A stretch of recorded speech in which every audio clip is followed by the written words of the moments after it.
Welcome to Just Between Us, a podcast powered by the Corey Johnson Program for Post-Traumatic Healing in Boston. Every week, we focus on ways to heal from the devastating impact of collective trauma on our world. My name is Reverend Liz Walker. My name is Judelle Cummins, and today we welcome Imari Jeffries, the Executive Director of King Boston, a nonprofit organization dedicated to creating a memorial and programs that honor Dr. Martin Luther King Jr. and Coretta Scott King and their time and work together in Boston. Imari, welcome. Again, we've been talking before we started how thrilled we are that you are here. The memorial called The Embrace, I love that name, and the programs for the Center of for Economic Justice are both part of your vision to create Dr. King's beloved community.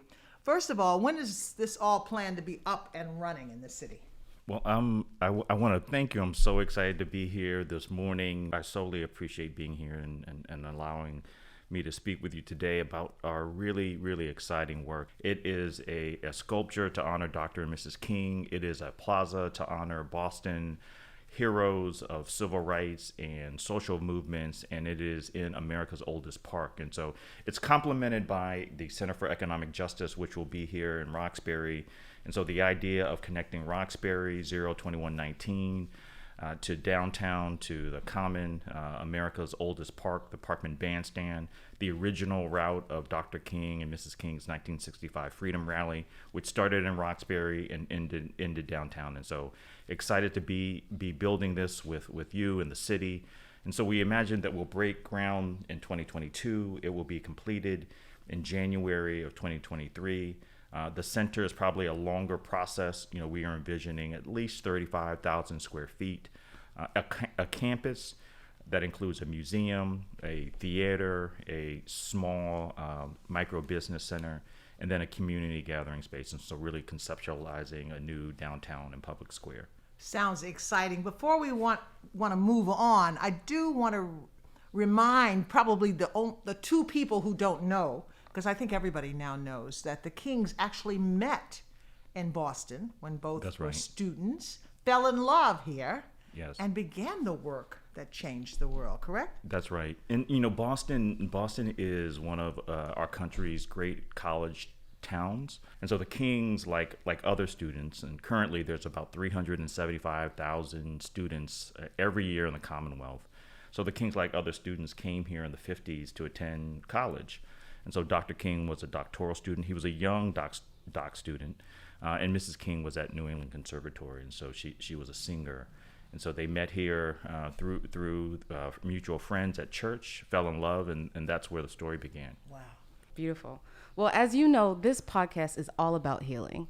There is a lot of historical and systemic trauma in the city. So how do you see King Boston accomplishing an atmosphere of healing? Yeah, that's an important question. One of the things that King Boston has adopted immediately is the well-being blueprint. And so it starts with well-being. Racial healing starts with well-being. And so if you can't consider people's basic needs around being mentally safe, physically safe, emotionally safe, then we can't do the work. And so well-being is the cornerstone of our work around culture change.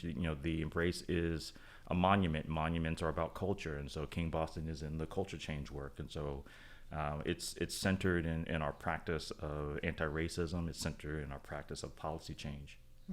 Now, when we talk about the monument, the memorial, that's one thing. But the programs that might end up being developed. Tell me a little bit about that work. What's this center going to focus on? One of the things that people don't know is that Boston's 400th birthday is in 2030, and so the benchmarks of 2020, the beginning of the pandemic, is a framing for us to think about how do we take the next decade and transform 400 plus years of racism, 400 plus years of race-related trauma, 400 plus years of economic injustice, and transform Boston over the next 10 years. And so our programs, our campaigns are centered on this timeline.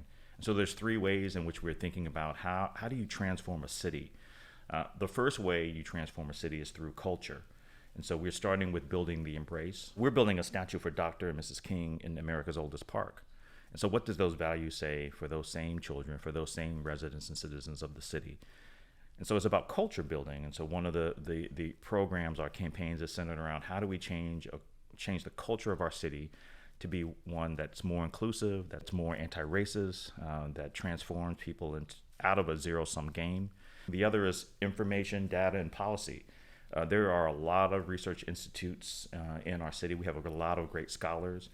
How do we translate that academic language and make it accessible to communities? And so information, storytelling, data, research is a part of our work. And then the last bucket is community. We have to realize that we're all connected in this giant garment of destiny. There's a big tent in which we all belong. And so King Boston must create a tent where everyone is welcomed. It must create a tent in which everyone feels safe. And that takes real work of healing and reconciliation and justice. And so those are the three levers. We feel like if we push on those three levers over the next decade, we'll see a measurable change in our city and our region. Absolutely. Wow. On this podcast, we get a bit personal with our guest. So what was your experience like when you first came here? You know, as someone who's not from Boston originally, I feel like I've had an advantage of I'm going to say an insider or outsider view. And so I came here when I was 18 because I was stationed in the military at Fort Devens, which is about 45 minutes outside of the city. And I started going to college at UMass Boston. And so UMass Boston, is not the school that it was 20, 30 years ago. It is mostly, and it was a commuter school, and it was made up of young Black and brown people who came from Boston. And so most of my friends, my introduction to Boston as an 18-year-old were young Black and brown people who are from Boston. And because the way that the college was set up, when we went to college parties, in quotes, they were really home parties. I went to people's churches. I went to cookouts.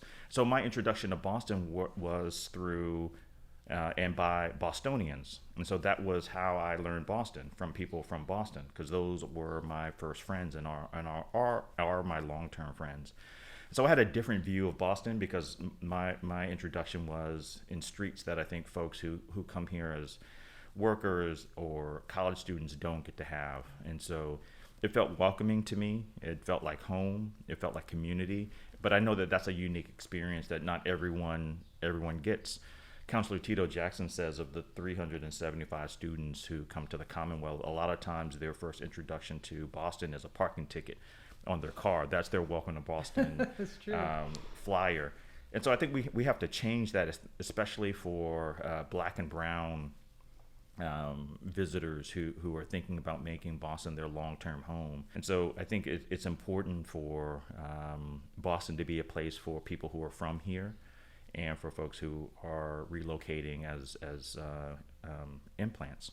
I love the fact that you have these two very different images of the city. How does that fit in your own personal background here with this embrace? I don't know if a lot of people know. I'm going to speak like people don't know enough about our project. And the embrace idea is just on so many levels so good.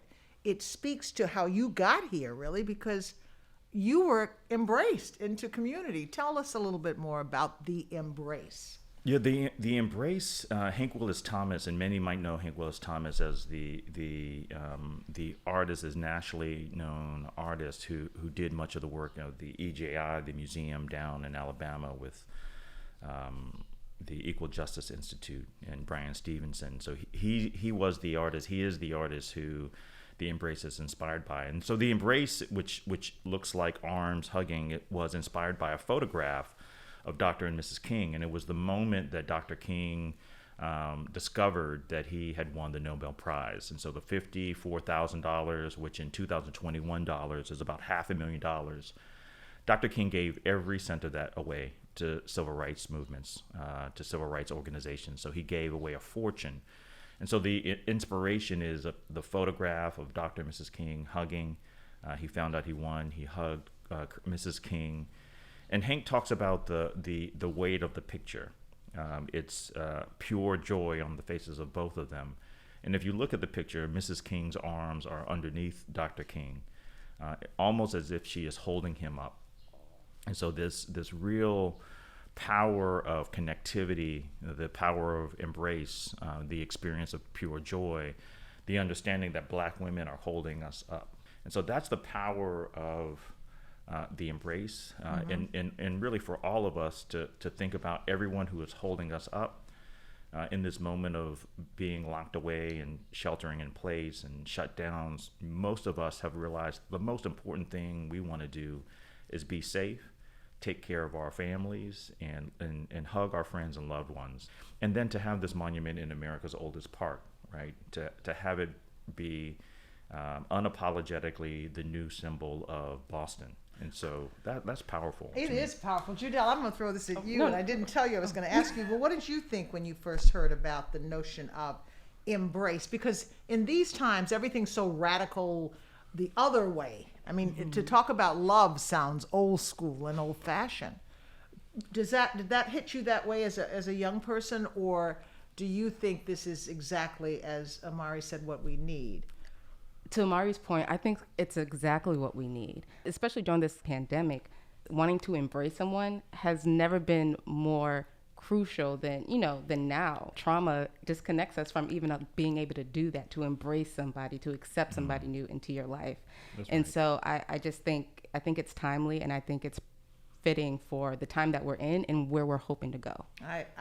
I'm so glad to hear that from you, both of you, since you both are young people, because I've heard this other voice that's so angry, which I would call a voice of trauma. Do you think that's going to be a hard sell out in the world now, Imari? Yeah, I really don't. And one of the bodies of our work for the Center of Economic Justice is reparations. And so we've adopted William Doherty, who's one of the premier scholars on reparations, his framework. And so reparations is called an ARC framework. And so ARC is acknowledgement, redress, and closure.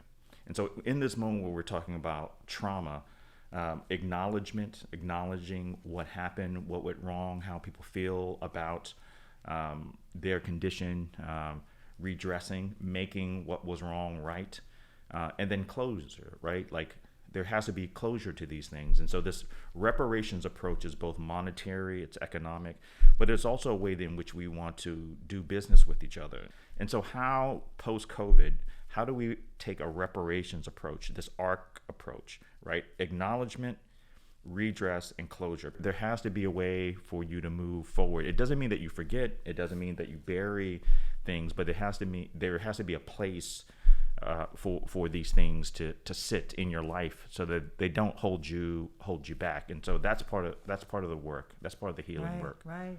And it sounds like you are optimistic about the future with this proposal and the King Boston project. I am. I think Boston probably is one of the few cities in the country that has the best chance of emerging post-pandemic anti-racist and inclusive. And we are in the middle of this incredible renaissance, this third reconstruction from our political leaders. I can see, in 2030, Boston being that place that we aspire to be, that we hold in our hearts.